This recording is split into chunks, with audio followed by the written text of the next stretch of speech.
Bonjour, et je vous présente Daniel. Sa famille a immigré ici de l'Ukraine lorsque Daniel avait été âgé de 9 ans seulement. Et donc, il va nous faire un peu un témoignage de comment le tout s'est passé. Est-ce que tu pourrais nous dire un petit peu sur les raisons et les motivations de ta famille à immigrer ici au Canada et particulièrement au Québec? Tout d'abord, mes parents ont choisi le Québec, plus précisément, car c'était pour mon mieux, surtout à cause de l'éducation. De plus, mes grands-parents, ils vivaient déjà au Québec, ils étaient établis. Oh, ok, donc toi, en immigrant ici, tu avais déjà une région et surtout de la famille qui pouvait t'aider à immigrer. Et donc, si j'ai bien compris, ton intégration a été plus réussie à cause de ce facteur de déjà avoir quelqu'un ici qui connaît un petit peu la culture française, québécoise et qui connaît les façons d'agir et les coutumes du peuple québécois. C'est très bien ça, mais de plus, quand j'ai immigré ici à 9 ans, mais avant, j'avais déjà visité le Québec pour voir mes grands-parents, donc j'avais déjà une base de la langue française, ce qui a aidé ma famille et moi à s'intégrer dans cette belle communauté. Maintenant, parlons un petit peu de comment vous avez été intégré dans le programme scolaire et éducatif du Québec. Maintenant, on est venu, puis mes parents voulaient aller dans une école anglaise. Mais le gouvernement ici oblige les immigrants à aller dans une école française. Donc j'étais obligé d'aller à Katimavik et faire mon accueil là-bas. Ok, donc tu as passé quelques années dans une école d'accueil pour voir, mettons, ton niveau d'aptitude en français, c'est ça? Puis après, tu as choisi le collège Regina Sumta pour continuer tes études ici. C'est bien ça. Est-ce que la population du Québec a fait des préjugés ou des stéréotypes à ton égard à cause de ta nationalité différente? Non, pas du tout. Comme je t'avais dit, mon accueil s'est vraiment bien passé. J'étais bien accepté dans l'école et dans la société. Donc maintenant, j'ai une question un peu plus personnelle. Est-ce que tu as eu un peu de difficulté à te former des amis ou, mettons, à t'associer avec un groupe de gens lors de ton arrivée, mettons, à Regina à cause de ta nationalité et que tu avais immigré d'un autre pays, malgré le fait que Regina soit une école assez multiculturelle? Non, car je suis venu au Québec assez jeune. J'ai grandi comme tout le monde, avec tout le monde. De plus, Québec, c'est une société multiculturelle, donc il n'y a aucun problème d'être ami avec quelqu'un d'une autre race. Et pour les Québécois, ça ne les dérange pas, c'est qui est vraiment super.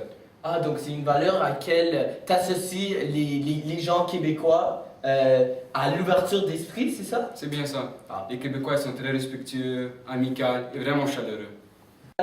En disant que tous les Québécois sont très chaleureux et accueillants, est-ce que ça comporte les Québécois de souche? Comment tu les trouves?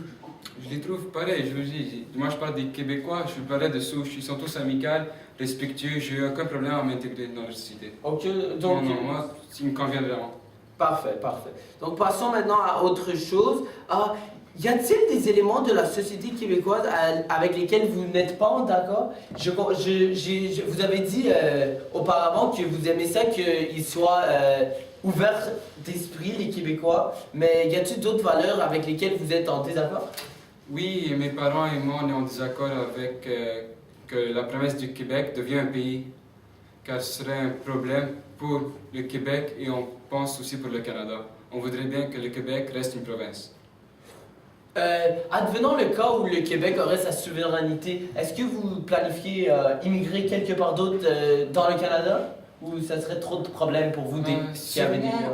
On restera quelques années pour voir comment ça va être. Si la situation changera dans le mieux, on va y rester bien sûr. Et sinon, on va penser à un déménagement. Est-ce que vous vous dites plutôt Canadien ou Québécois? Au Canada, il y a toutes les sortes de nationalités. Au Québec, c'est des Québécois. Mais c'est des origines de France, donc c'est des Québécois. Mais ils vivent dans le Canada. Okay. Donc moi, je les appelle des Québécois du Canada. Donc vous en tant qu'immigrant de l'Ukraine, vous vous considérez quoi? Un Québécois? Moi, je me considère un Ukrainien. Un Ukrainien? Je suis né en Ukraine. C'est mon pays. Oui. Mais comme je vis au Canada, au Québec, je me considère comme un Canadien car j'habite dans un pays qui s'appelle le Canada.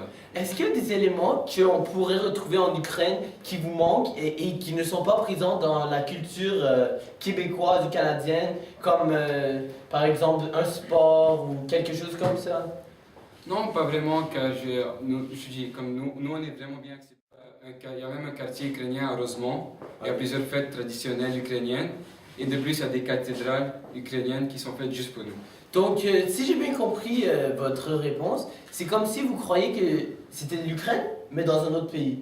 Donc, il y a plusieurs éléments ukrainiens qui sont présents dans la culture québécoise qui vous font sentir comme si vous étiez chez vous. C'est bien ça.